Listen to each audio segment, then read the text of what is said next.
Hi hello welcome back to my channel. இன்றைக்கி இந்த வீடியோவில் நம்ம 3 படத்தை பற்றி பார்க்க போகிறோம். இந்த 3 படமுமே காமெடி ஜானர் தான். மொத்தமாக சிரித்து என்ஜாய் பண்ணுற மாதிரி 3 படம். இந்த 3 படமுமே தமிழ் டப்பிங்லேயே இருக்குது. 3 படமுமே தமிழ் டப்பிங் நல்லா பண்ணியிருக்காங்க. இதில் 2 அண்டர் ரேட்டட், ஒன்று நிறைய பேருக்கு தெரிஞ்ச மாதிரி ஒரு படம் தான்.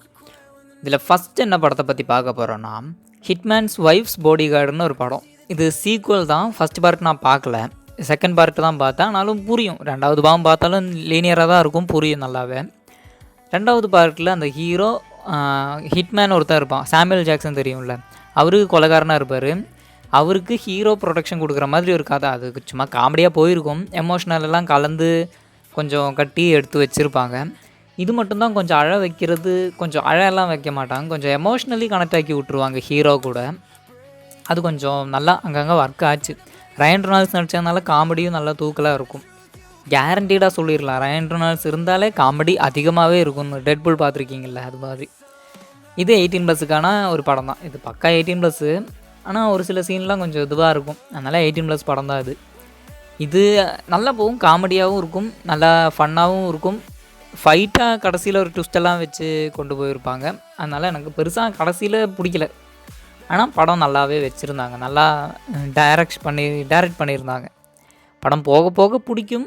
ஆனால் இது பிக்கப் ஆக டைமெல்லாம் ஆகாது. மொதல் சீன்லேயே கவர்ந்துருவாங்க, மொதல் சீன்லேயே ஓகேங்கிற மாதிரி இருக்கும்.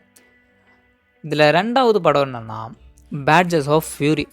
இந்த படம் கொஞ்சம் எனக்கு ஃபேவரட்டாக மாறினதுக்கு காரணம் தமிழ் டப்பிங் பண்ண விதம். இல்லை நல்லா தமிழ் டப் பண்ணியிருந்தாங்க. அந்த டைமில் வந்த படம், தமிழ் டப் படம் எல்லாம் எப்படி இருக்குன்னா, இந்த மாதிரி இந்த குன்ஃபு ஹசிலெல்லாம் பார்த்துருக்கீங்கல்ல, லைக் தட் அந்த மாதிரி தான் இருக்கும்.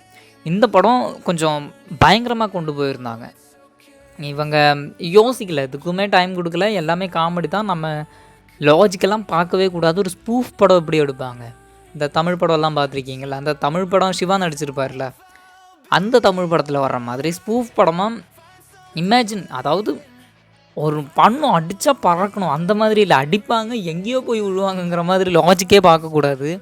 இந்த தெலுங்கு படம்லாம் பார்க்குற மாதிரி லாஜிக்கு மூளையை தூக்கி பைக்கோட டிக்கியில் வச்சுட்டு தான் நம்ம இந்த படத்தை பார்க்கணுங்கிற மாதிரி ஒரு ஸ்பூஃப் படம் தான் அது. கம்ப்ளைண்ட் எல்லாம் பண்ண முடியாது. ஆனால் நல்லா இருக்குது, தமிழ் டப்பிங் நல்லா காமெடியாக கொண்டு வந்திருந்தாங்க. ஒரு சில விஷயம்லாம் 18+ தான் இருக்கும், அது பெரிய 18+ஆக தெரியாது இருக்குது. ஆனால் படம் போர் அடிக்காமல் போச்சு. இதில் ஹீரோ ஒரு போலீஸ்காரனாக இருக்கார். ஹீரோ டீமில் 4-5 போலீஸ்காரங்க இருக்காங்க. அந்த 4-5 போலீஸ்காரங்க சேர்ந்து எவ்வளோ பெரிய கேங்ஸ்டர்ஸ் எல்லாம் பிடிக்கிறாங்கங்கிறது கதை. ஆனால் அதுக்கெல்லாம் போக மாட்டாங்க, ஒரு ட்விஸ்டெல்லாம் வச்சுருக்காங்க தான் படத்தில். நல்ல ட்விஸ்டெல்லாம் இருக்குது. அந்த ஹீரோயின் கேரக்டர் ஒன்று வரும், யார் லவ் பண்ணாலும் அவங்க செத்துருவாங்கங்கிற மாதிரி ஒரு கான்செப்டில் எடுத்திருப்பாங்க. எப்படின்னா, அந்த ஹீரோயின் யாரெல்லாம் லவ் பண்ணுறாங்களோ எல்லாருமே செத்துருவாங்க. அது அந்த ஒரு 3 பேர் சாவறதை காமிப்பாங்க. நல்லாவே இருக்கும் பார்க்குறதுக்கு, ஓகேங்கிற மாதிரி போகும். அந்த ஹீரோயினோட அக்கா மேலே சந்தேகப்பட்டுருப்போம். அதெல்லாம் எனக்கு முதல்ல இந்த படம் ஒர்க் ஆச்சு, நிறைய பேருக்கு ஆகாது. தமிழ் டப்பிங் 1-2 இடத்துல அந்த ஒரிஜினல் லாங்குவேஜ் வந்துட்டு போகும் டக்குன்னு. டப்பிங் இன்னும் கொஞ்சம் தெளிவாக பண்ணியிருக்கலாம். இந்த பாய்ஸ் சீரீஸ் எத்தனை பேர் பார்த்துருக்கீங்கன்னு தெரியல, அண்டர் ரேட்டட், அது ரொம்ப அண்டர் ரேட்டடு. அந்த சீரீஸில் ஹியூகி கேம்பிள்னு ஒருத்தர் இருப்பார். அந்த ஹியூகிக்கு வாய்ஸ் கொடுத்தவர் தான் இதுக்கும் ஹீரோவுக்கு வாய்ஸ் கொடுத்துருக்காரு. அது நல்லாவே, அவர் நல்லா காமெடியாக பண்ணியிருக்காரு தமிழ் டப்பிங்கில். அது மட்டும் எனக்கு ரொம்பவே பிடிச்சிருந்துச்சு, பார்க்கவே ஒரு மாதிரி வித்தியாசமான ஒரு வைப்பை கொடுத்துச்சு அந்த படம். உங்களுக்கு கண்டிப்பாக பிடிக்கும். இப்போது ஏதாச்சும் டென்ஷனாக இருக்கீங்க, டிப்ரெஷனாக இருக்கீங்கன்னா இந்த படத்தை உட்காந்து போட்டு விட்டு பார்க்கலாம், போர் அடிக்காமல் போகும். அண்ட் காமெடியும் நல்லா தூக்கலாக இருக்கும். காமெடி படங்கள்லாம் இப்போ அதிகமாக வர்றது கிடையாது, எல்லோரும் கத்தி எடுத்து வெட்டி கொண்டுட்ருக்காங்க, அவ்வளோதான். இதில் வித்தியாசமான படமாக தான் இதுவும் ஃபீல் ஆகும். இது ஸ்பூஃப் தான், கொஞ்சம் மேஜிக்கெல்லாம் கலந்து, இந்த மேஜிக்கெல்லாம் வைக்கிறான் பாருன்னு சொல்லி மேஜிக்கை வச்சு அந்த மேஜிக்கை ஒரு குப்பை தொட்டியில் போட்டுருன்னு சொல்லி, மேஜிக் இருக்குது ஆனால் மேஜிக்கை யூஸ் பண்ண மாட்டாங்க, இவ்வளோதான். அது கொஞ்சம் நல்லா இருந்துச்சு, பார்க்க நல்லா இருந்துச்சு.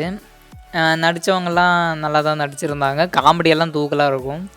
இது ஒரு இன்ஸ்டாவில் வந்த ரீலை பார்த்து தான் நானே டவுன்லோட் பண்ணி பார்த்தேன், எங்கே போகிறதுன்னு தெரில, அதனால் டவுன்லோட் பண்ணி பார்த்துட்டேன். அடுத்தது நம்ம கடைசியாக பார்க்க போகிறது ஃபால் காய்ங்கிற ஒரு ஹாலிவுட் படம். நிறைய பேருக்கு தெரிஞ்சிருக்கும், அண்டர் ரேட்டட் கிடையாது, அதனால தான் இந்த படம் கொஞ்சம் ஃபேவரட் எனக்கு. தமிழ் டப்பிங் கொஞ்சம் மோசமாக தான் இருக்குதுன்னு நினைக்கிறேன் எனக்கு தெரிஞ்சு. தமிழ் டப்பிங் இங்கிலீஷில் பார்க்குறதே பெட்ரு, ஆனால் தமிழ் டப்பிங் கொஞ்சம் நான் தமிழில் தான் முதல்ல ட்ரை பண்ணேன், அதனால் தமிழ் டப்பிங் கொஞ்சம் நல்லா இருக்குது. இதில் ஹீரோ ஒரு ஸ்டன்மேன் ஆகிறாரு. ஒரு ஒரு இந்த சினிமாக்கெல்லாம் ஹீரோலாம் நடிப்பாங்கள்ல, அவங்களுக்கு ஸ்டண்ட் டபுள் இருப்பாங்கள்ல, அந்த மாதிரி ஸ்டண்ட் டபுள் வேலை பார்க்குறது தான் ஹீரோவோட வேலை. அந்த பெரிய ஹீரோவுக்கு ஸ்டண்ட் டபுளாக வேலை பார்க்குறது. சேம் முகம் மாதிரி ஃபிக்ஸ் பண்ணி அதெல்லாம் பண்ணி துரோகம்லாம் நடக்கும்ல. சினிமா செட்டுக்குள்ளே எப்படி சினிமா எடுத்துகிட்டு இருக்காங்கங்கிறத கொஞ்சம் தெளிவாக காட்டினாங்க. அந்த ஒன் டேக் ஃபைட்டுன்னு வரும். ஒன் டேக் ஃபைட்டாக அது ஆமாம்.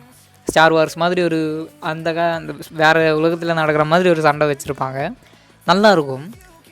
இந்த ஸ்டன்மேன்ஸுக்கெல்லாம் எப்படியெல்லாம் கஷ்டப்பட்டு சண்டை போடுறாங்கங்கிறத கொஞ்சம் தெளிவாக இந்த படத்தில் காட்டி இருந்திருப்பாங்க.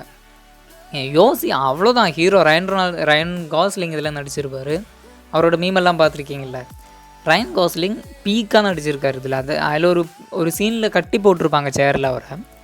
அவர் அழுவார், கத்துவார், விட்டுருங்கன்னு. அது நான் முதல்ல அது நைஸ் கைஸ் படம் பார்த்தவங்களுக்கு தெரியும். ஆமாம், அவ்வளோதான். நல்லாயிருக்கும் படம், போர் அடிக்காமல் போகும். மிஸ் பண்ணாமல் பார்த்துருங்க.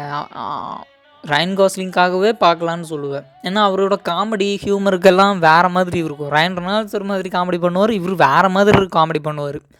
அதனால் மஸ்ட் வாட்ச்சு. படம் போர் அடிக்காமல் போகும் உங்களுக்கு. அது வரைக்கும் பயங்கர சூப்பர். ஓகேவா? படம் போர் அடிக்காது. அவ்வளோதான் இந்த வீடியோ. மொத்தம் 3 படத்தை கவர் பண்ணியிருக்கேன். 3 காமெடி படம் தான். இதில் ஹிட்மேன்ஸ் வைஃப்ஸ் பாடிகார்டு படம் மட்டும் கொஞ்சம் 18+ இருக்கும். பேட்ஜஸ் ஆஃப் ஃபியூரியில் இருக்குது 18+, ஆனால் அது பெருசாக இதாக தோணாது. ஹீரோ வழிகிற சீன் தான் அதிகம், அதனால் அது பெருசாக தோணாது. ஃபால் காயில் கிஸ் பண்ணுற சீன் மட்டும்தான் இருக்கும். அது கூட இப்போல்லாம் ஃபேமிலியோடு பார்க்குறாங்கல்ல, அது கூட பெரிய பிரச்சனையாக இருக்காதுன்னு நினைக்கிறேன் எனக்கு தெரிஞ்சு. போயிட்டு வரேன். பாய்.